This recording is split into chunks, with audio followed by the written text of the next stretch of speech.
주신 말씀 마태복음 26장에 있는 말씀 69절에서 75절에 있는 말씀입니다.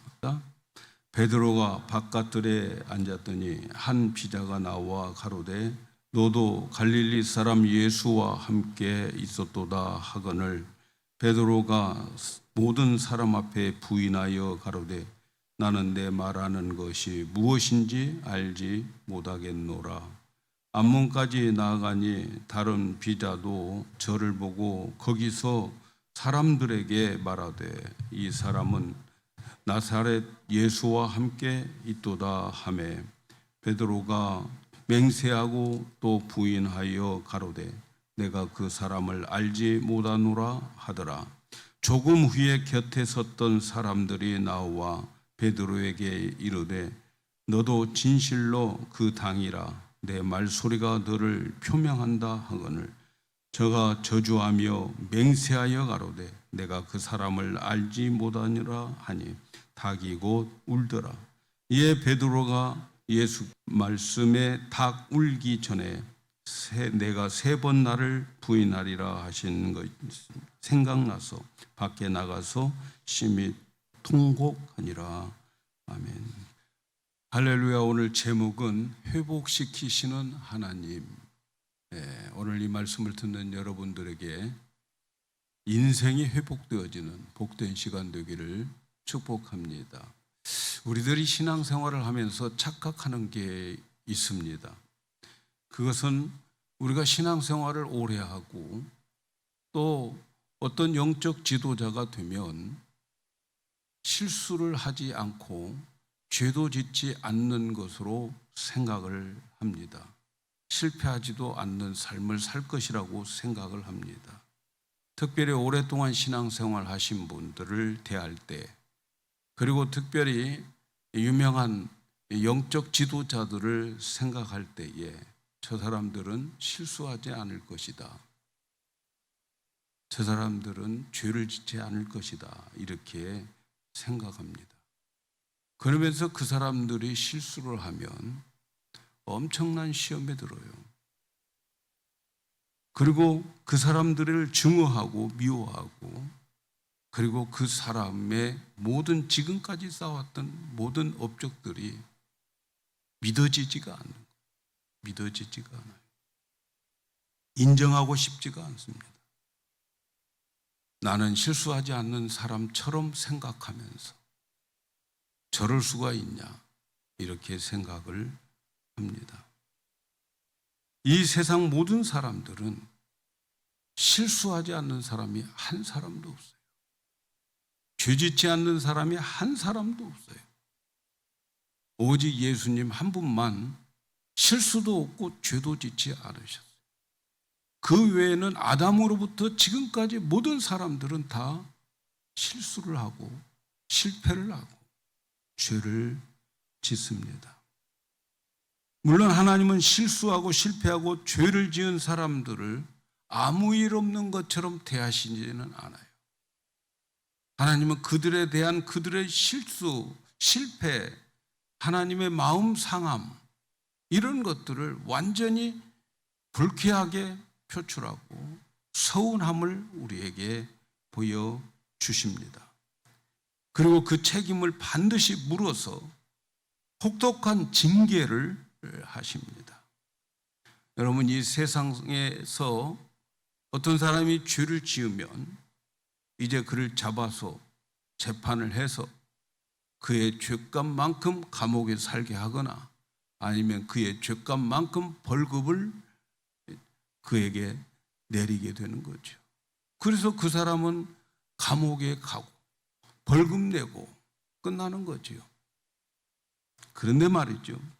하나님은 우리의 실수와 실패, 죄로 불쾌감과 섭섭함을 가지고 계시지만 그래서 그걸 가지고 우리에게 그 섭섭함, 하나님께서 우리에 대해서 우리의 실패, 실수, 죄에 대해서 하나님께서 섭섭함을 가지고 우리를 징계합니다.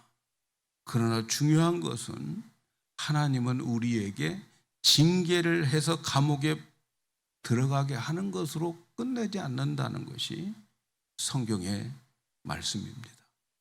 하나님은 우리의 잘못된 것을 알고 계시. 그리고 그것 때문에 하나님 분노하실 때도 있고 섭섭하실 때도 있어요. 그래서 우리에게 그것 때문에 우리를 징계하십니다. 그런데 하나님은 그 징계로 끝나지 않고 우리가 잘못했던 죄와 실수와 실패를 하나님이 그것을 사용해서 하나님의 뜻을 이루어서 그 실패, 그 실수, 그 죄로 인해서 하나님은 우리를 더 가까이 하나님께로 끌어당기게 되는 거예요.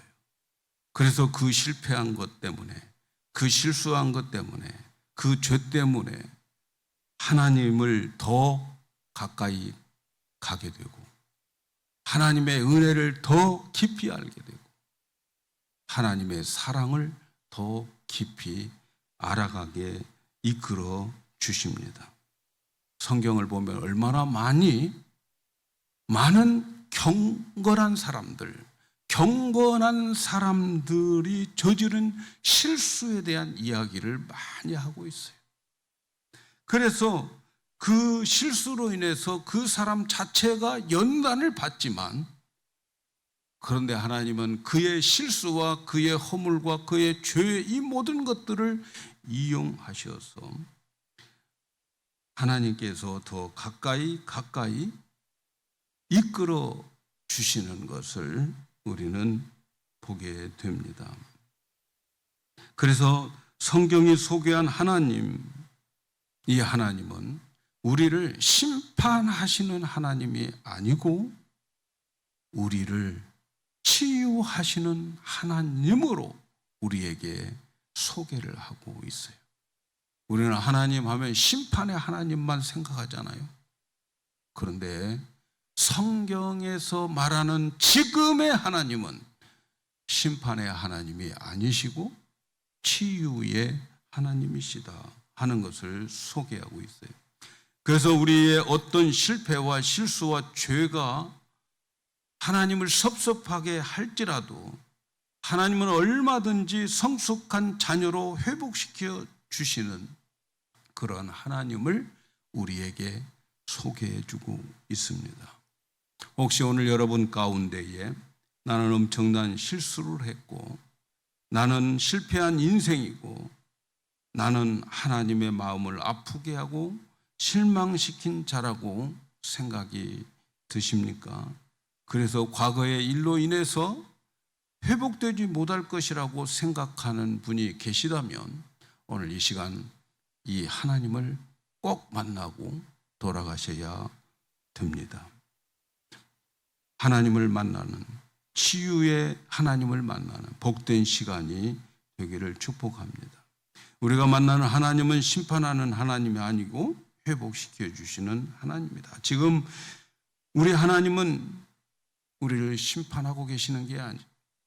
우리를 회복시켜 주시고 계시는 하나님. 나의 행한 실수와 실패와 죄를 사용하셔서 하나님께서는 더 가까이 하나님께로 우리를 이끌어 주시고 회복하게 하시는 구원의 하나님, 이 하나님을 오늘 만나시기를 축복합니다. 오늘 말씀에 보면 베드로의 실수에 대한 말씀을 읽었습니다. 베드로는 최고의 영적인 환경을 가진 사람이에요. 우리가 신앙생활을 하면서 베드로보다도 더 좋은 영적 환경을 가진 사람 없어요. 그런데도 하나님을 실망시켰어요. 베드로는 12 제자 중에서도 수제자라고 불리우고 있습니다. 예수님은 늘 베드로를 데리고 다녔습니다. 변화산에도 데리고 가서 예수님의 원래의 영광스러운 모습을 베드로에게 보여주었고 구약의 대표자인 율법의 대표자인 모세도 소개시켜 주었어요. 선지자의 대표자인 엘리야도 그는 보았던 사람이에요. 예수님의 사랑을 많이 받은 사람, 항상 예수님을 가까이 두며 살았던 영적 환경이 아주 좋은 환경의 사람이었어요. 예수님은 제자들과 최후의 만찬을 하실 때에 예수님은 제자들에게 이런 말씀을 하셨어요. 마태복음 26장 31절에 보니까 때에 예수께서 제자들에게 이르시되 오늘 밤 너희가 다 나를 버리리라. 기록된 바 내가 목자를 치리니 양의 떼가 흩어지리라 하였으니라. 여러분, 이 말씀이 예수님께서 3년 동안 제자 훈련을 시킨 결론이에요. 이날은, 오늘 밤은 언제입니까? 최후의 만찬을 하는 그날이에요. 3년 동안 데리고 다니면서 보여주고 가르쳐주고 이적을 행하고 이적에 참여시켜 주었던 제자들, 오늘 밤 다 떠나리라. 그러니 우리가 이 세상에서 제자 훈련한다고 제대로 되겠습니까? 예수님도 다 떠나버리는데. 네. 이때에 베드로가 장담을 하면서 이런 말씀합니다. 26장 33절에 베드로가 대답하여 가로되 다 주를 버릴지라도 나는 언제든지 버리지 않겠나이다. 베드로는 다 주를 버릴지라도 나는 언제든지 버리지 않겠다고 장담을 합니다. 다른 제자들이 예수님을 실망시키더라도 나는 실망시키지 않겠습니다. 나는 예수님 버리지 않겠습니다. 비록 무덤에서 살아난 나사로가 예수님을 실망시키더라도, 그의 가족 마르다가 실망시키더라도 나는 예수님을 실망시키지 않겠습니다. 떠나지 않겠습니다. 버리지 않겠습니다. 베드로는 확실하게 생각을 한 거죠. 나는 주님과 가까운 사람, 주님의 제일 사랑받는 제자. 나는 주님과 많은 일을 함께 했고 변화산에서 주님의 변화된 모습을 내가 본 사람이야. 모세도 만나고 엘리야도 만난 그러한 사람이야. 주님의 영광을 누구보다도 많이 경험한 사람인데 내가 이런 사실들을 보고 어떻게 주님을 떠날 수 있을까 생각했을 거예요. 여러분, 오늘 이 말씀이 다른 사람의 이야기가 아니잖아요. 우리 예수 믿고 구원받고 예배드리고 그러니까 우리는 떠나지 않을 것이야 라고 생각할 수 있는, 섰다라고 생각하면 넘어질까 조심하라 하는 말씀이 생각나지 않아요? 베드로는 주님에 대한 사랑, 주님을 위해서 싸울 용기도 있는 사람이에요. 예수님이 잡힐 때에 베드로는 칼을 꺼내서 대제사장의 종 말고의 귀를 잘라버리잖아요. 예수님은 칼을 도로 칼집에 넣어라. 검을 사용하는 사람, 칼을 사용하는 사람 칼로 망한다. 예수님의 마지막 기적, 그 말고의 귀를 붙여주는 거죠. 베드로가 예수님을 사랑한 것에 대한 사랑도 엄청났죠. 다른 사람들은 예수님이 붙잡힐 때 성경은 뭐라고 합니까? 다 도망갔다. 예수님 말씀대로 다 도망갔습니다. 그런데 베드로는 예수님을 사랑했기 때문에 예수님이 끌려가는 대제사장 가야바 집 근처까지 예수님이 마지막 어떻게 될까 궁금해서 뒤쫓아가는 것입니다. 멀찍이 끌려가는 예수님의 뒤를 따라서 대제사장 집의 뜰까지 갔습니다. 그 베드로, 얼마나 예수님을 사랑하는 사람입니까? 그런데 가야바 뜰에 갔을 때에, 예수님 사랑하는 마음으로 거기까지 갔을 때에 그 뜰에서 하나님을 실망시킵니다. 예수님을 떠나지 않겠다고 큰 소리쳤던 베드로가 예수님 모른다고 부인을 합니다. 하나님을 실망시킵니다. 그것도 3번이나. 처음에는 바깥 뜰에 앉아 있다가 한 여종이, 제사장 집의 여종이, 당신도 갈릴리 사람 예수와 함께 있었어? 나는 몰라. 그는 부인합니다. 근데 그 부인은 갈수록 더 강해집니다. 2번째 베드로가 대제사장 집 문 앞에까지 가는데 다른 여종이 베드로에게, 거기에 모여있는 사람들에게, 이 사람 나사렛 예수와 함께 있었던 사람이야. 그 많은 사람들 가운데에 베드로는 맹세하며 모른다고 합니다. 맹세하며. 그리고 이제 그곳에서 또 피할까 생각했는데 3번째 베드로 곁에 있던 사람이 예수와 함께 한 사람이라고 말을 합니다. 그때는 베드로가 예수님을 저주하면서 모른다고 맹세. 그동안은 그냥 몰라. 맹세하면 난 절대 몰라. 근데 그게 누구야? 저주받을 사람. 그 사람 나 몰라. 사랑하는 여러분, 그렇게 예수님과 함께 있었고 예수님의 행하신 기적을 직접 보았고 예수님의 영광스러운 모습을 변화 산에서 보았던 사람이, 예수님을 사랑한다고 하는 제자였던 사람, 누구보다도 예수님을 가까이 지내고 예수님의 수제자라고 여겼던 그 사람. 그런데도 그는 주님을 비참하게, 하나님을 실망시킨 거지. 그는 실패한 제자였어요. 이렇게 엄청난 실수를 했어요. 영적으로 그렇게 좋은 환경에 있었지만 그는 실패하였고요. 그의 믿음은 완전히 추락해져 버렸어요. 여러분, 여기에 해당되지 않을 사람 우리 중에 누가 있을까요?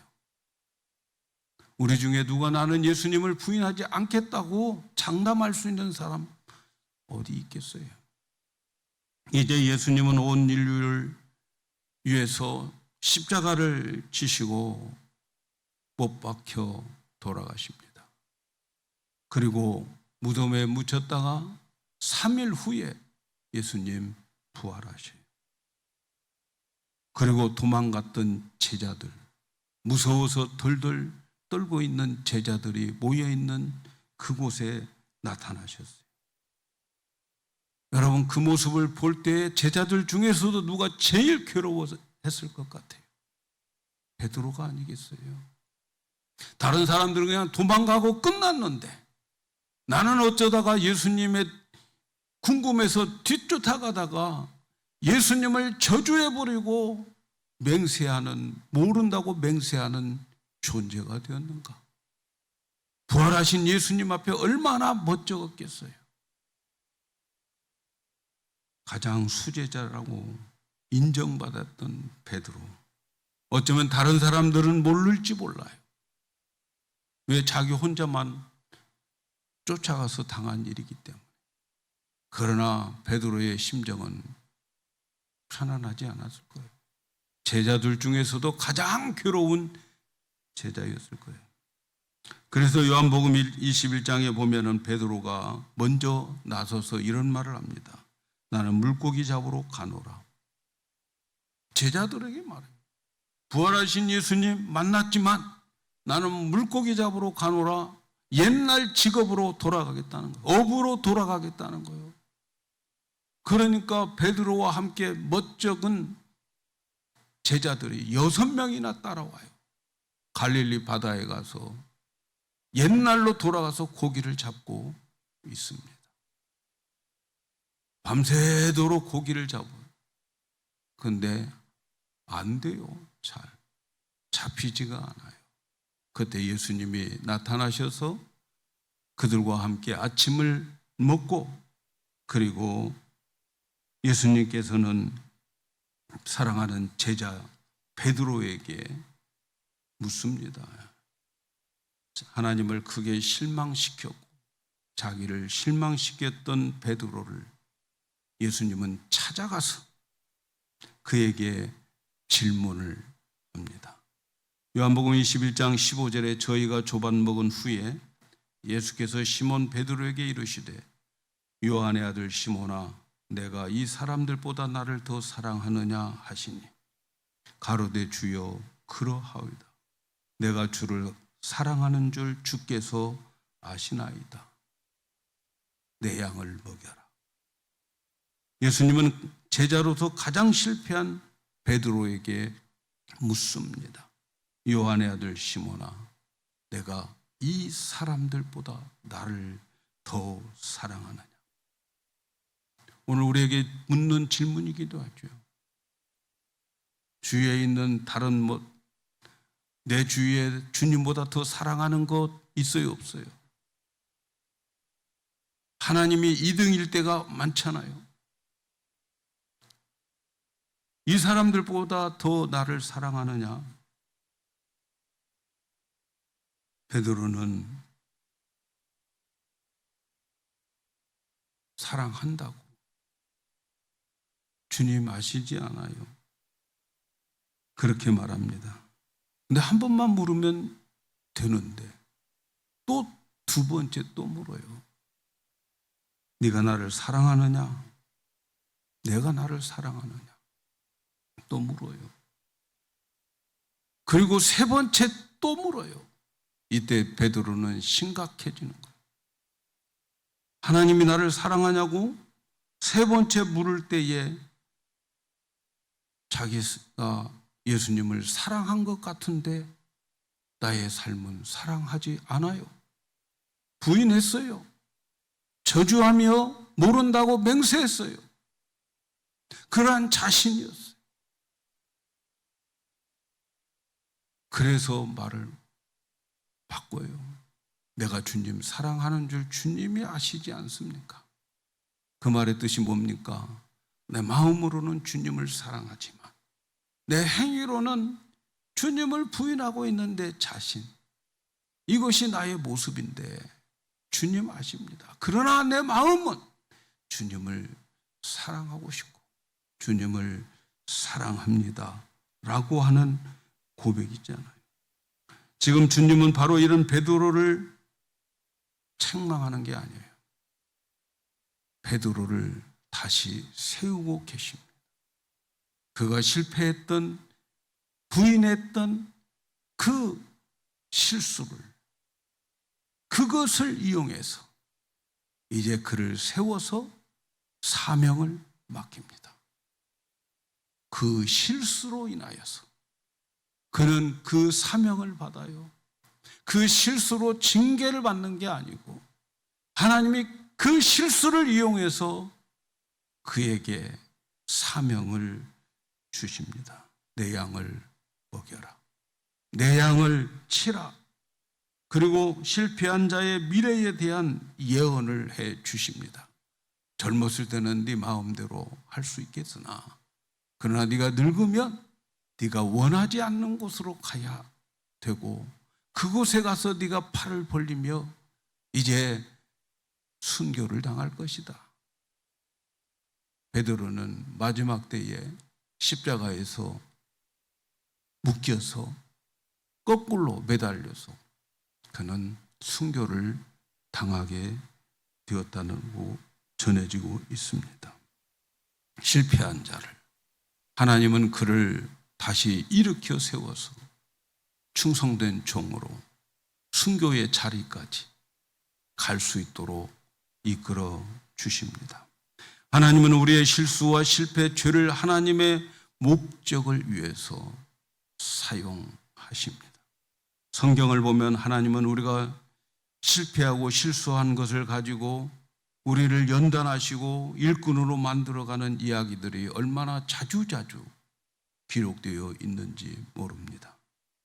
성경에 등장한 믿음의 사람들은 모두가 다 실패했고 실수했던 사람들이었어요.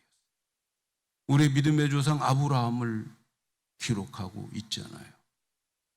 아브라함은 부름을 받아서 하나님이 지시한 땅으로 가라고 했을 때 그는 그 땅까지는 갔지만 그 땅에 기근이 들어가지고 그는 여기서는 먹고 살 수가 없다. 하나님이 지시한 땅에서는 먹고 살 수 없으니까 애굽으로 내려가자. 실수한 거죠. 실수했어요. 그리고 애굽으로 내려갔습니다. 애굽으로 내려가서 그는 혹독한 연단을 받습니다. 자기 아내가 바로 왕의 아내로, 애굽의 왕의 아내로 빼앗기게 되는 거죠. 얼마나 마음고생이 심했겠습니까? 실수한 것에 대한 혹독한 대가를 지금 지불받고 있는 거죠.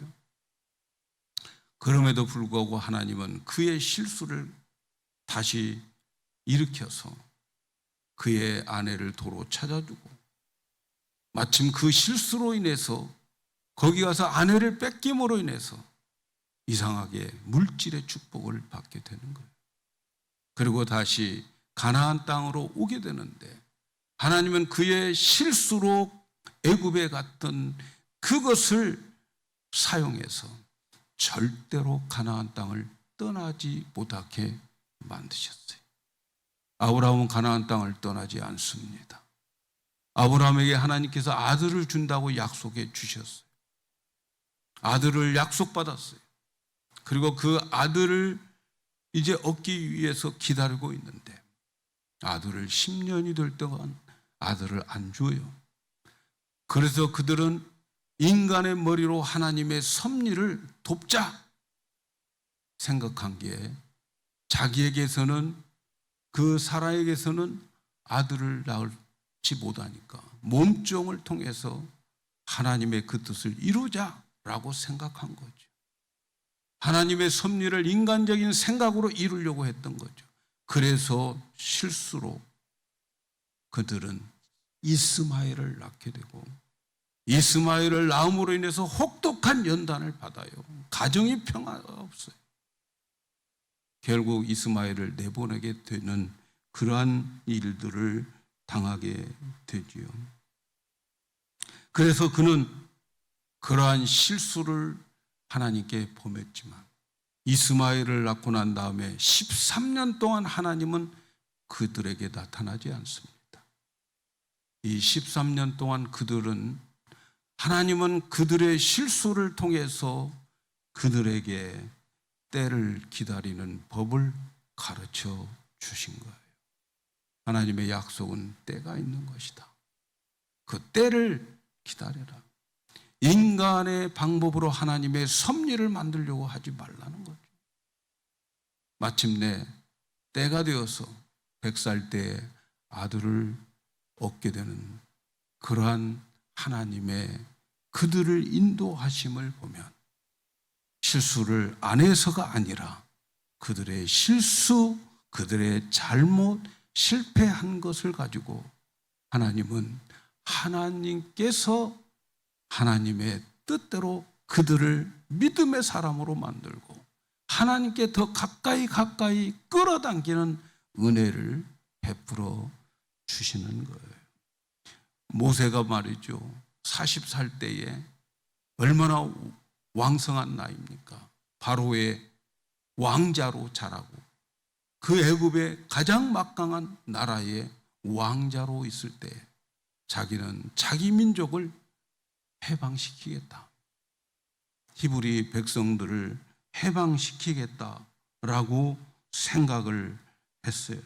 그래서 자기의 권력을 휘둘러서 애굽 사람을 죽이게 만들어요. 다 모른 줄 알았는데 들통이 난 거예요. 그래서 바로 왕에게 잡히면 죽을까 봐 그는 왕궁을 떠나서 미디안 광야로 도망갑니다.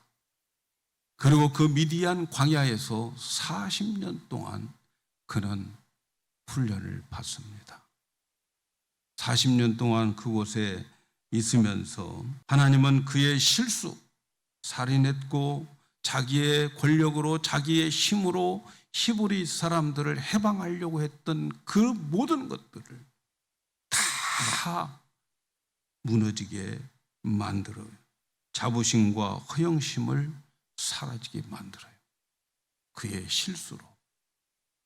그래서 나중에 80세가 되었을 하나님이 모세를 부를 때 그는 너무나도 자신감이 없는 존재가 되었어요. 정말 죄를 지을 만큼 자신감이 없어요.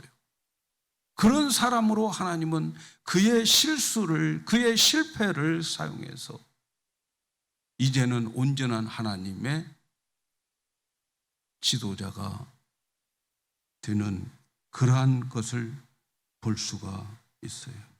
그의 태도가 너무 바뀌었죠. 그는 항상 하나님 앞에 할 수 없다는 거예요. 옛날에는 자기가 하려고 그랬어요. 자기 힘으로 하려고 했어요.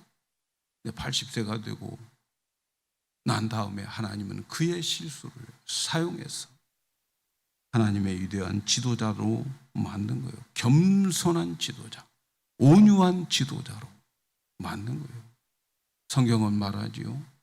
모세만큼 세상에서 온유한 자가 없다고 말이죠. 그의 실패 하나님이 사용하신 거예요. 하나님은 그의 실수를 사용해서 온전한 하나님만 바라보게 만들고 그리고 그 사람을 이스라엘 백성들을 해방시키는데 지도자로 사용했습니다. 여러분 우리가 생각하는 유명한 믿음의 사람들은 다 실수, 실패, 죄를 지었어요. 다윗 왕은 어떠나요? 다윗은 말이죠. 밧세바와 간음을 하잖아요. 그 어려운 가운데 믿음 지켰는데 좀 살기 편안하니까 죄를 지어요. 밧세바를 데려다가 자기 간음하고 그의 충성된 종 우리야를 전방에 배치시켜서 죽여버리는 살인죄까지 범하는 그러한 다윗이었어요. 그는 그걸로 인해서 굉장히 연단을 많이 받습니다. 많이 연단받아요. 하나님은 그냥 지나간 게 아니에요. 그걸로 인해서 많은 연단, 징계를 내리셔요. 그 가정에 그러한 똑같은 일, 비슷한 일들이 많이 생겨요. 그의 아들들이 서로 그 오빠가 동생을 범하지 않나. 이 압살론의 아버지의 첩을 데려다가 동침하지 않나. 다 받습니다. 다 받아요. 그리고 쫓겨납니다. 쫓겨도 나요. 그렇게 많은 일들을 당하게 됩니다. 그런데 하나님은 이제 나중에 보니까 다윗이 그런 실수 저지른 후에 혹독한 연단을 받죠. 자기가 잘난 줄 알고 인구조사를 해서 군인들을 전부 다 세어보라. 그래서 하나님 마음을 섭섭하게 했죠. 내가 도왔지. 네가 전쟁에서 이겼냐?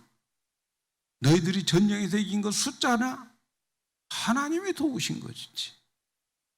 혹독한 연단을 받아요. 인구조사한 것으로 인해서 7만 명이 죽습니다. 백성들이. 누구 때문에 죽어요? 다윗 때문에 죽습니다. 그런데 하나님은 말이죠. 다윗의 이런 실수를 저지른 후부터는 마지막에 다윗의 모습을 보면 다윗은 하나님께 더 가까이 갔어요. 하나님을 더 귀하게 여겼어요.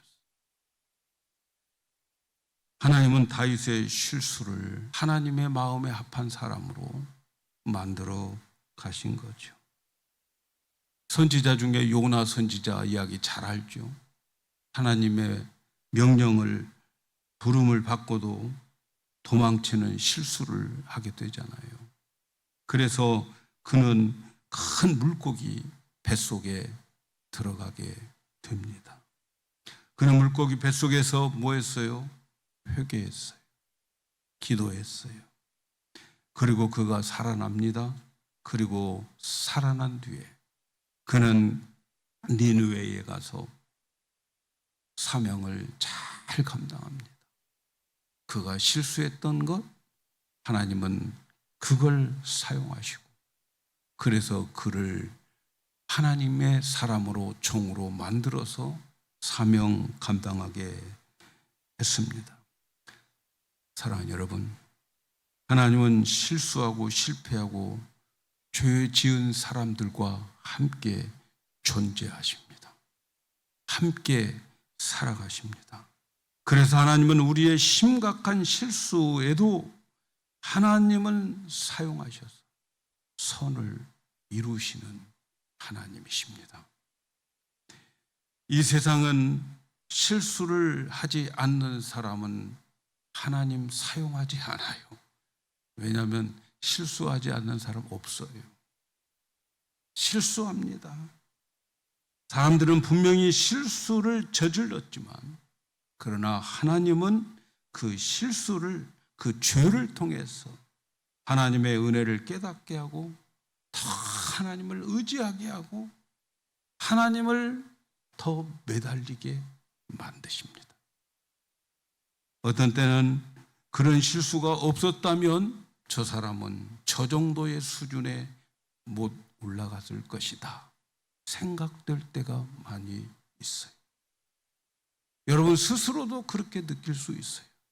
내가 그 실수 때문에 내가 지금 여기에 하나님의 은혜를 받아서 여기에 이 자리에 있다고 생각할 수도 있습니다. 그러나 하나님은 모든 사람들이 실수하고 실패하고 죄를 지었다고 누구나에게 그를 치료해 주시고 세워주시지 않습니다. 아무나 실수하고 실패하고 죄를 지었다고 하나님 그 사람 세워주지 않습니다. 회복시켜주는 자가 따로 있어요. 하나님의 회복시켜주는 사람에게는 그들이 자기의 잘못이 무엇인가를 정확히 아는 자들, 그런 자들을 하나님은 회복시켜 주십니다. 내가 얻어 터져도 왜 터지는지 모르는 사람들은 그냥 놔둬요. 하나님께서 회복시켜 주는 사람은 내가 무엇을 잘못했다고 하는 것을 확실하게 알고 그걸 하나님 앞에 있는 그대로 내어놓고 솔직하게 고백한 그 사람을 하나님 사용하시는 거예요. 베드로가 그렇게 큰 실수를 했어요. 수제자로 그 제자가 그런 실수를 할 수 있을까 생각할 만큼 큰 실수를 했어요. 그런데 말이죠, 예수님께서 그 전에 말씀하신 너 닭 울기 전에 나 3번 부인할 거야. 그렇게 장담했던 그날 밤 예수님은 그런 말씀을 하셨어요. 베드로는 3번 부인하고 난 다음에, 그리고 난 다음에 닭이 울었어요. 닭이. 보통 사람들은 그냥 닭이 우네 날 살려나 보다 생각했겠죠. 그러나 베드로에게 있어서 닭 울음은 주님의 음성으로 들린 거예요. 너 오늘 밤 닭 울기 전에 3번 부인할 거야? 주님은 베드로의 심장을 닭 울음 소리로 깨우쳐 주는 거죠. 베드로는 깨달았어요. 닭이 우는 그 순간 자기는 그 주님의 음성이 들려진 거예요. 사랑하는 여러분, 우리가 어려움을 당할 때에 주님의 음성이 내게 들려지면 살아납니다. 살아나요. 어렵고 힘들고 그럴 때에 닭울음, 이 주님의 음성이 들려지면 살아납니다. 근데 베드로는 그 닭울음을 소리를 듣는 순간 주님의 말씀이 생각이 난 거죠. 그리고 자기의 처지가 어떤 처지인가를 알게 되죠. 그리고 그는 밖에 나가서 통곡했습니다. 내가 무슨 죄를 졌는지 알았어요. 내가 주님을 부인하다니, 주님을 저주하다니, 내가 이런 죄를 지었구나. 그는 밖에 나가서 그는 후회하고 통곡하고 회개했습니다. 사랑하는 여러분, 저는 여러분들이 어떤 상황에 있는지 알지 못합니다. 하지만 이러한 분들이 오늘 말씀을 듣기를 바랍니다. 나는 예수님을 믿고 가까이 하고 주님을 사랑하는 마음을 가졌지만 죄로 인해서 나는 넘어졌던 사람이야. 실패했던 사람이야. 나는 결혼도 가정도 직장도 내 삶에 무엇이든지 실패했다. 어떤 것이든지 상관없습니다, 여러분. 이렇게 여러분 회복하면 되는 거죠. 주님이 그 실패를 알고 계셔요. 주님이 알고 계시는데 나는 변명하고 있어요. 그렇게 할 수밖에 없었어요. 아닙니다. 변명하지 마시고 있는 그대로 나의 잘못된 거, 나의 부족한 거, 나의 실수, 나의 실패, 그것을 주님께 범했다고, 잘못했다고 고백하셔야 됩니다. 내가 주님을 실망시켰다고, 하나님의 마음을 슬프게 했다고, 하나님의 명령대로 순종하지 못했다고, 어떤 것에서 하나님을 실망시켰든지 상관없습니다. 알고 고백하면 하나님은 그 사람을 다시 회복시켜 주십니다. 그리고 하나님의 은혜를 더 많이 알게 하시고 하나님께로 더 가까이 오게 하십니다. 여러분, 만일 우리가 그렇게 고백하는 사람이 있다면 그 고백 앞에 지옥은 벌벌 떨고 있어요. 그 고백 앞에 사탄은 떨고 있습니다. 그리고 하나님은 하늘과 땅을 움직여서 실패했던 그것을, 실수했던 그것을 다시 일으켜 사용해서 모든 것 합력해서 손을 이루어 가십니다. 사랑하는 여러분, 혹시 과거의 실패로 인해서 괴로워하고 계신지는 않은지요? 과거에 무시무시한 실수를 했다고 하는 것을 알고 괴로워하지는 않으신지요? 하나님께서 그 잘못된 고백하고, 그리고 잘못했다고 고백하고 돌아가시면 됩니다. 하나님 앞에 솔직하시면 돼요. 하나님이 회복시키는 은혜를 가지고 기다리고 계십니다. 나의 과거의 어떤 실패도 상관없어요. 솔직하게 하나님 앞에 내놓으시면 됩니다. 오늘날 현대인들에게 있어서 기독교인 고질병 중에 하나가 뭐냐면 비현실적인 것을 믿으려고 그래요.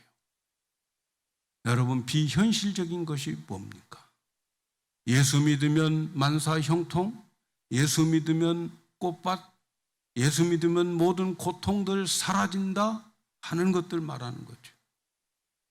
그러나 여러분, 그것은 비현실적인 거예요.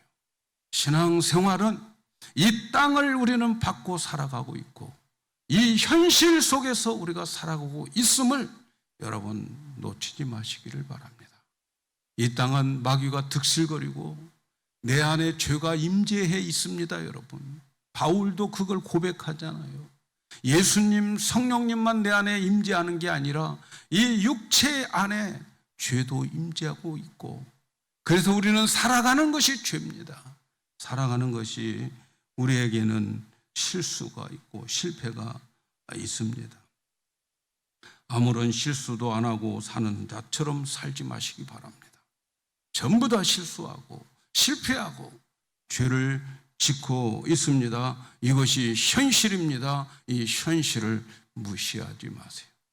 이 현실을 살아가면서 우리가 해야 할 것은 죄 지었으면 지었다고 고백하고 실수했으면 실수했다고 고백하고 주님 앞에 솔직히 변명하지 말고 있는 그대로 내어놓을 때에 하나님은 나의 죄와 나의 실수와 나의 실패를 가지고 하나님은 다시 일으켜 주신다는 것을 아시기를 바랍니다. 아직까지 우리가 지금 믿고 있는 하나님은 심판하시는 하나님 아닙니다. 주님이 오셨을 때에 이 하나님은 심판하십니다. 그러나 주님이 오시기 전에는 은혜의 때고 회복의 때라는 것을 잊지 마시고, 우리 성도 여러분들은 이 은혜의 때에 우리 하나님 앞에 나의 실수를 인정하고 그리고 고백하고 하나님 앞에 내 자신을 그대로 보여드리면서 하나님이 다시 회복시켜주는 그러한 하나님을 만나야 되겠습니다. 이 은혜가 여러분의 삶에 있고 여러분의 자녀들과 여러분의 가정에